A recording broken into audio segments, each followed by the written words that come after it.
4 मोमबत्तियां। रात का समय था। चारों ओर घुप अंधेरा छाया हुआ था। केवल एक ही कमरा प्रकाशित था। वहां 4 मोमबत्तियां जल रही थी। चारों मोमबत्तियां एकांत देख आपस में बातें करने लगी। पहली मोमबत्ती बोली, मैं शांति हूँ। जब मैं इस दुनिया को देखती हूँ तो बहुत दुखी होती हूँ। चारों ओर आपाधापी, लूट खसोट और हिंसा का बोलबाला है। ऐसे में यहाँ रहना बहुत मुश्किल है। मैं अब यहाँ और नहीं रह सकती। इतना कहकर मोमबत्ती बुझ गई। दूसरी मोमबत्ती भी अपने मन की बात कहने लगी, मैं विश्वास हूँ। मुझे लगता है कि झूठ, धोखा, फरेब, बेईमानी मेरा वजूद खत्म करते जा रहे हैं। ये जगह अब मेरे लायक नहीं रही। मैं भी जा रही हूँ। इतना कहकर दूसरी मोमबत्ती भी बुझ गई। तीसरी मोमबत्ती भी दुखी थी। वह बोली, मैं प्रेम हूँ।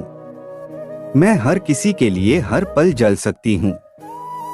लेकिन अब किसी के पास मेरे लिए वक्त नहीं बचा। स्वार्थ और नफरत का भाव मेरा स्थान लेता जा रहा है। लोगों के मन में अपनों के प्रति भी प्रेम भावना नहीं बची। अब ये सहना मेरे बस की बात नहीं। मेरे लिए जाना ही ठीक होगा। कहकर तीसरी मोमबत्ती भी बुझ गई। तीसरी बत्ती बुझी ही थी कि कमरे में एक बालक ने प्रवेश किया। मोमबत्तियों को बुझा हुआ देख उसे बहुत दुख हुआ। उसकी आंखों से आंसू बहने लगे। दुखी मन से वो बोला, इस तरह बीच में ही मेरे जीवन में अंधेरा कर कैसे जा सकती हो तुम? तुम्हें तो अंत तक पूरा जलना था, लेकिन तुमने मेरा साथ छोड़ दिया। अब मैं क्या करूंगा? बालक की बात सुन चौथी मोमबत्ती बोली, घबराओ नहीं बालक, मैं आशा हूं और मैं तुम्हारे साथ हूं।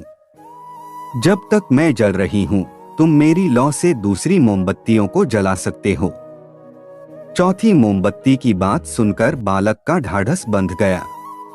उसने आशा के साथ शांति, विश्वास और प्रेम को पुनः प्रकाशित कर लिया। सीख, जीवन में समय एक सा नहीं रहता। कभी उजाला रहता है तो कभी अंधेरा। जब जीवन में अंधकार आए, मन अशांत हो जाए, विश्वास डगमगाने लगे और दुनिया पराई लगने लगे, तब आशा का दीपक जला लेना। जब तक आशा का दीपक जलता रहेगा, जीवन में कभी अंधेरा नहीं हो सकता। आशा के बल पर जीवन में सब कुछ पाया जा सकता है। इसलिए आशा का साथ कभी ना छोड़े।